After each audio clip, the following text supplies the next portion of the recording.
అందరికీ వందనాలండి. క్రైస్తవ లోకానికి, క్రీస్తు బిడ్డలకు వందనాలు. అందరూ బాగున్నారా?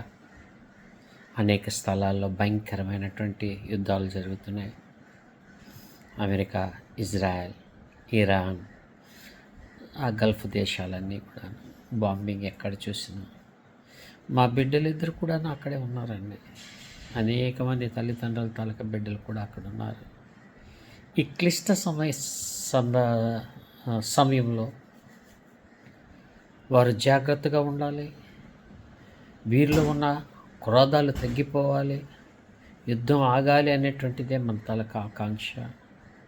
దాని గురించే మేము ప్రార్థన చేస్తున్నాం. మీరు ప్రార్థన చేయండి. ఎందుకంటే చివరి దినాల్లో ఉన్నాం. ఆయన అంటాడు, చివరి దినాల్లో భయంకరమైనటువంటి అగ్నిని చూస్తారని చెప్పి అన్నారు. ఎక్కడ చూసినా అగ్ని, ఎక్కడ చూసినాక మన ఏరియాలో కాకినాడ దగ్గర చూడండి, 22 మంది ఎంతమంది చనిపోయారు ఆ క్రాకర్స్ దీంట్లో. నిజమే. మనమందరము కూడాను కన్నీటితో ప్రార్థన చేద్దాం, శ్రమల్లో ఉన్నవారిని కాపాడాలని.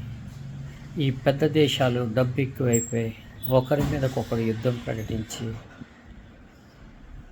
ఏమీ లేనిటువంటి పేదవారిని నశింపజేస్తున్నారు. అంతేకాదండి, ఉద్యోగాలకు వెళ్ళిన మన బిడ్డలు కూడా అక్కడ ఎలాగున్నారనే భయంతో మనం కూడా బిక్క చచ్చిపోతున్నాం.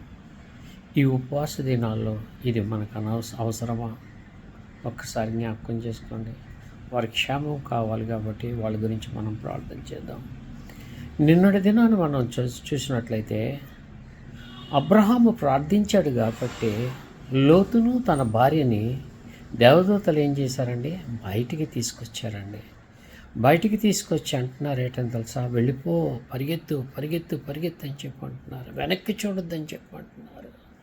ఇదిగో మనం బైబిల్లో చూసినట్లయితే ఆదికాండం 19వ అధ్యాయంలో 29వ వచనం చూస్తే, దేవుడు ఆ మైదాన పట్టణములను పాడు చేసినప్పుడు దేవుడు అబ్రహామును జ్ఞాపకము చేసుకొని లోతు కాపురం ఉన్నటువంటి పట్టణములను నాశనము చేసినప్పుడు ఆ నాశనముల మధ్య లోతు నశింపకుండా అతన్ని తప్పించాను.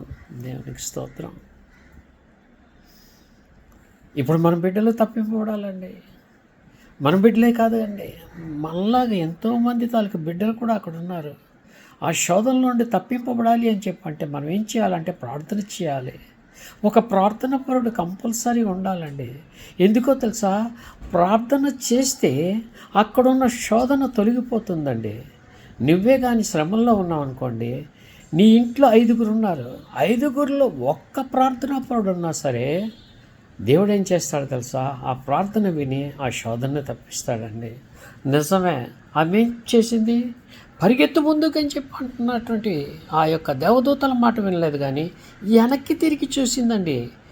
ఏంటి చూసిందో తెలుసా?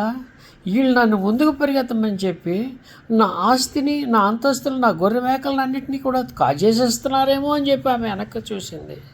కానీ దేవుని తాలూకా దేవదూతలు చెప్తున్నారేంటని, మేము నాశనం చేయబోతున్నాం, నువ్వు ముందుకు పరిగెత్తు, వెనక్కి చూడకనేసి. నిజమే.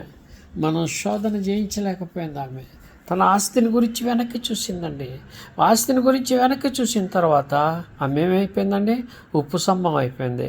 ఉక్కు స్తంభంలో ఉండవలసిన మనము ఉప్పు స్తంభం అయిపోయాం. మనలో కూడా చాలామంది ఉన్నారండి. ఏంటంటే నాది నాది నాది అని చెప్పి అంటున్నారు.